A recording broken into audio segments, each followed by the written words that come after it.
Habari wanafamilia wa Matola TV. Tupo katika viwanja vya Sabasaba jijini Dar es Salaam. Jambo kubwa tulileta hapa ni ufunguzi wa tuzo za heshima kwa wanasalamu Tanzania, ambapo inaandaliwa na Umoja wa Wanasalamu Tanzania. Naitwa Uzairu Abdu Athumani, mstahikimia halmashauri ya manispaa Temeke.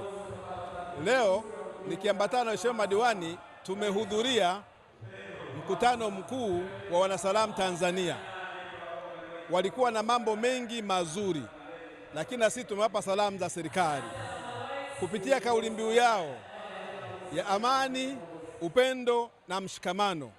Tumewasihi wanasalamu kauli mbiu hii waende wakaiishi kwa matendo, wakasimamie misingi ya amani ya taifa letu.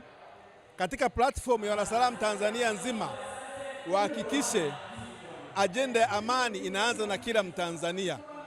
Lakini sisi kama wanatemeke tumehosti shughuli hii hapa Temeke ndani ya viwanja vya Sabasaba. Tunatoa wito kwa wanatemeke wote wapokee ujumbe huu na wakaufanyie kazi. Ninawashukuru sana wanasalamu kwa kufanya jambo hili ndani ya Temeke, na niseme sisi kama wanatemeke tuko tayari kuendelea kuwashika mkono, kuwaenzi. Ni asasi ya kiaraia ya miaka mingi ambayo tunaamini kupitia asasi hii tutaweza kufikisha ujumbe wote wa serikali kwa jamii ya Watanzania.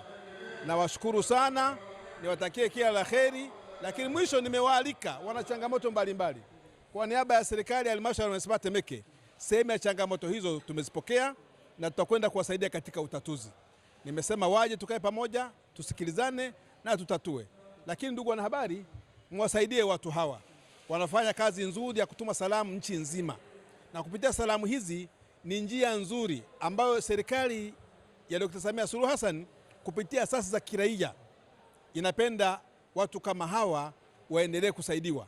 Imetengeneza mazingira wezeshi ya sekta binafsi kuhakikisha kwamba wanafanya vizuri. Na kwa kuwa wamejisajili ni sehemu ya sekta binafsi, sisi tutawaunga mkono, lakini toe wito kwa Watanzania kwa sababu wako nchi nzima. Mikoa yote ya Tanzania tuendelee kuwashika mkono, kuwasapoti ili kupitia mlango huu wa salamu, mlango kongwe wa zamani, tuweze kuenzi taifa letu katika misingi ya amani, umoja na mshikamano. Asanteni sana. Matola TV, ulipo tupo.